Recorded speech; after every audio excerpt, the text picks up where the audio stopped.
सबको आप अच्छा सुन रहे हैं। कानों में कुंवारी के जो रहती है बालियां। कविता जो है वो 3 अक्षर देखिए। क यानी कल्पना, वी यानी विचार, ता यानी तालमेल। जहाँ कल्पना और विचारों में बेहतर तालमेल हो जाता है वहाँ कविता सुख भी देती है, आनंद भी देती है।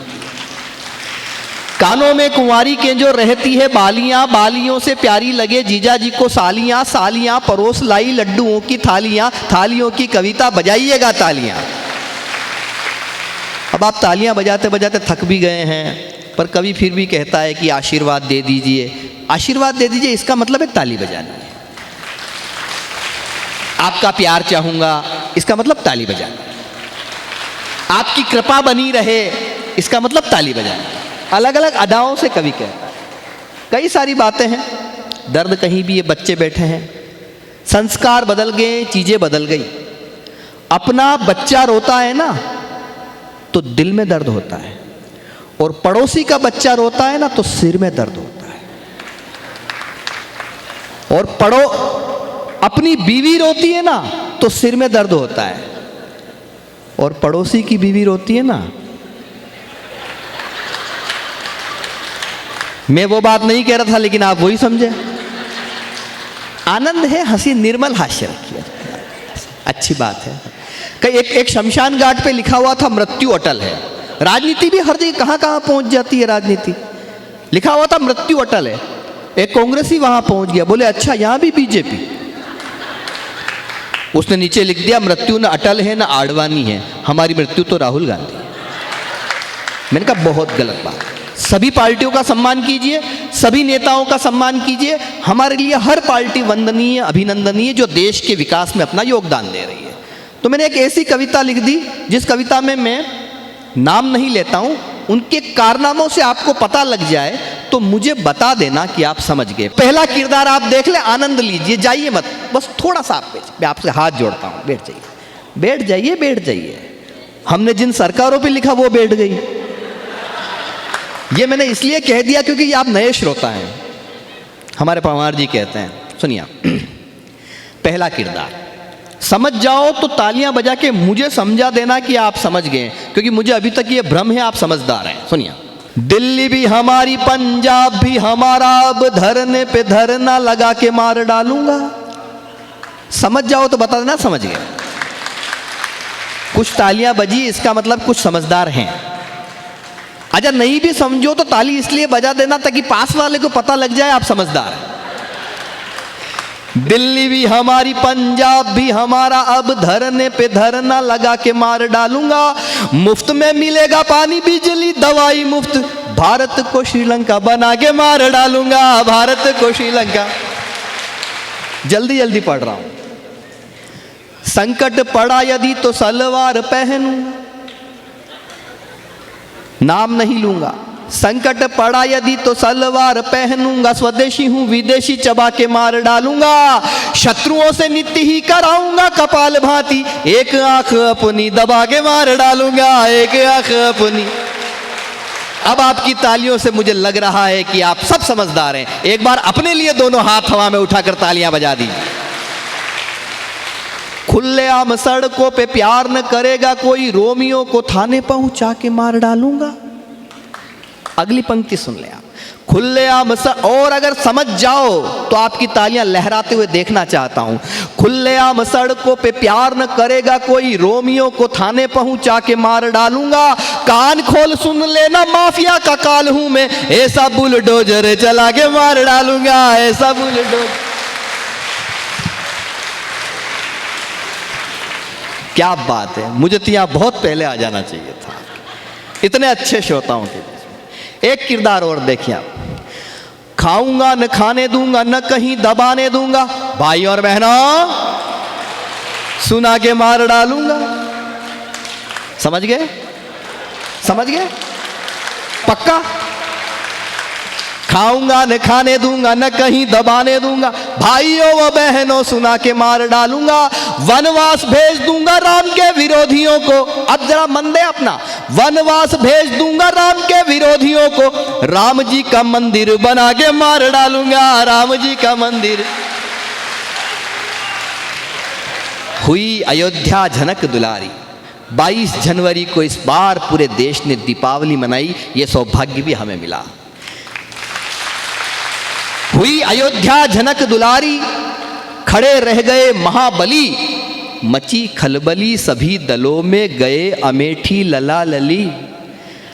और मंदिर पे फहराता भगवा लहर लहर कर बोल रहा, अब आपकी तालियां अगली पंक्ति पे तिलक कर देगी। मंदिर पे लहराता भगवा लहर लहर कर बोल रहा, अरे राम कृपा तो वो ही पाए जो पूजे बजरंग बली। कि खाऊंगा न खाने दूंगा न कहीं दबाने दूंगा, भाइयों व बहनों सुना के मार डालूंगा, वनवास भेज दूंगा राम के विरोधियों को, राम जी का मंदिर बना के मार डालूंगा, राम जी का मंदिर। एक किरदार और है जिसके बारे में मैं नहीं लिखता तो कविता अधूरी रह जाती। आप बराबर समझते जा रहे हैं, मुझे बताने की जरूरत नहीं है। मफतलाल जी सुनिए आप, कि जहां भी प्रचार करने के लिए जाऊंगा मैं अपनी ही पार्टी मिटा के मार डालूंगा। अब धीरे धीरे वो इम्प्रूव हो रहे हैं और इस बार तो चुनाव के परिणाम ऐसे आए कि हारे हुए खुद को जीता हुआ महसूस कर रहे हैं और जीते हुए खुद को हारा हुआ महसूस कर रहे हैं।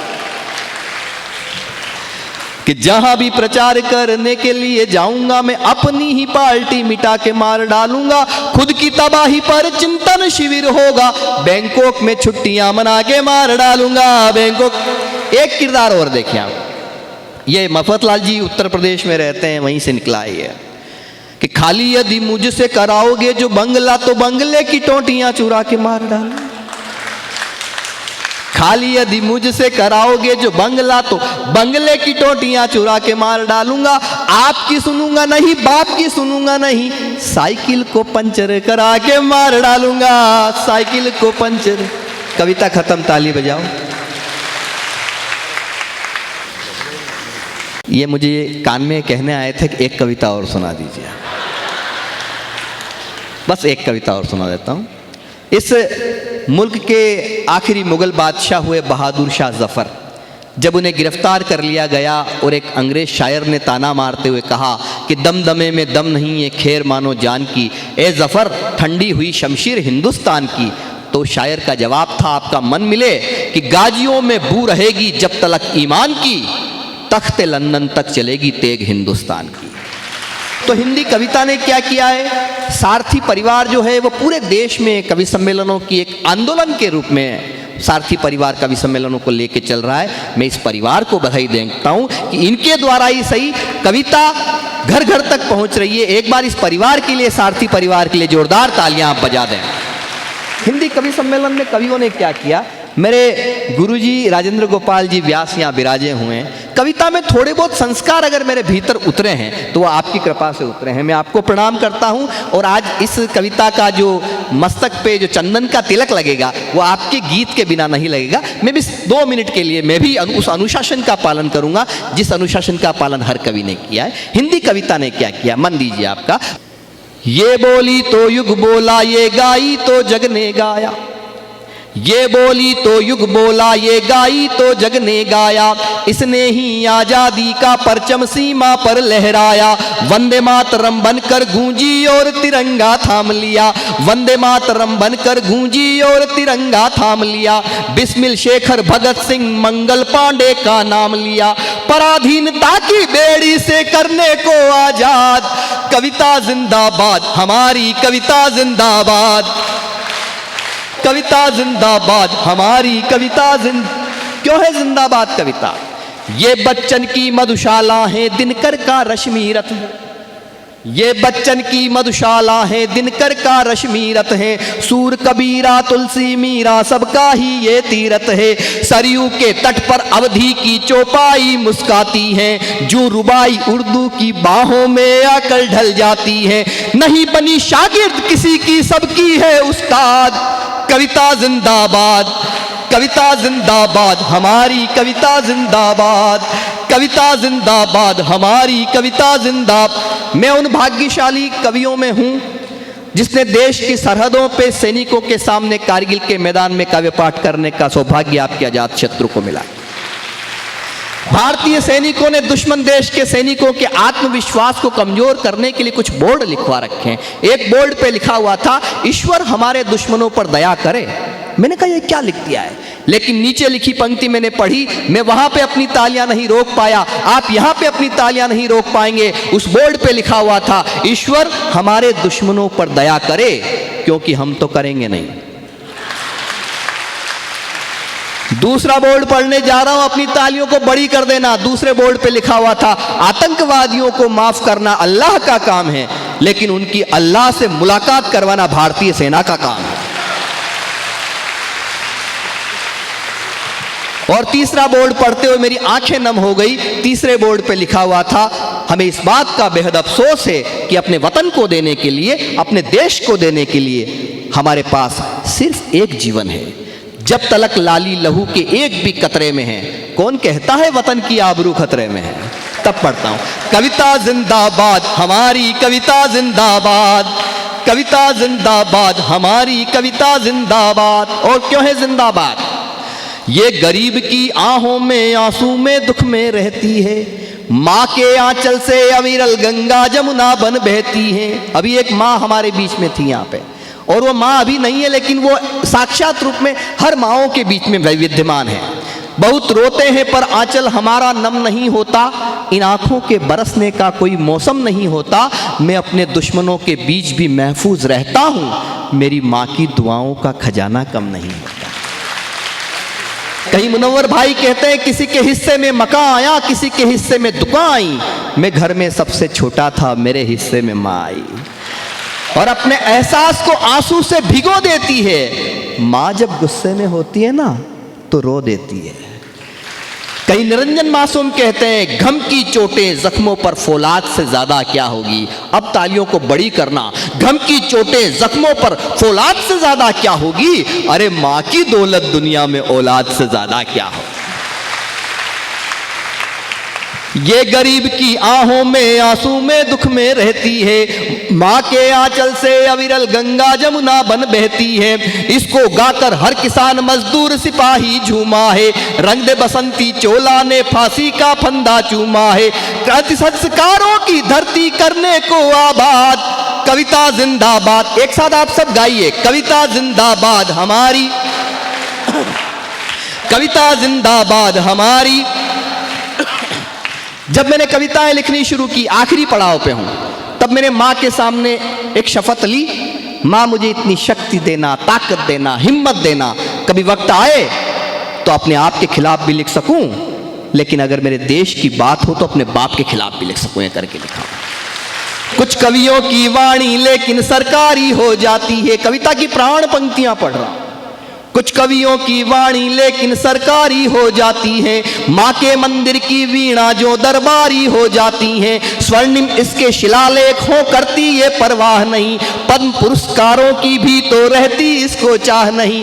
तन जाती है भरी सभा में कहकर मुर्दाबाद, कविता जिंदाबाद हमारी कविता जिंदाबाद, कविता जिंदाबाद हमारी कविता जिंदाबाद। अंतिम पंक्तियां पढ़ के मैं अपनी वाणी को विराम दूंगा और यहां से उठ के कोई जाएगा नहीं। 2 मिनट सिर्फ ये कवि सम्मेलन, उसके बाद में हमारे गुरुजी एक गीत सुनाएंगे, सुनिए आप। पाथल और पीथल की गाथा जन कवियों ने गाई, पाथल और पीथल की गाथा जन कवियों ने गाई है, सूर्य मल्ल मिश्रण की अग्नि यही चंद बरदाई है। मत समझो हल्दी घाटी की बात जरा सी छोटी है। एक नाम अगर आपके आसपास से गुजरा हो तो उसके नाम के समर्थन में आपके हाथ उठे। मत समझो हल्दी घाटी की बात जरा सी छोटी है, परम प्रतापी महाराणा की अरे घास की रोटी है, परम प्रतापी महाराणा की अरे घास की रोटी है। शबनम का कतरा बन जाती कभी बनी फौलाद, कविता जिंदाबाद हमारी कविता जिंदाबाद। जरा दोनों हाथ लहरा दें, मुझे अच्छा लगेगा, आपने समर्थन किया।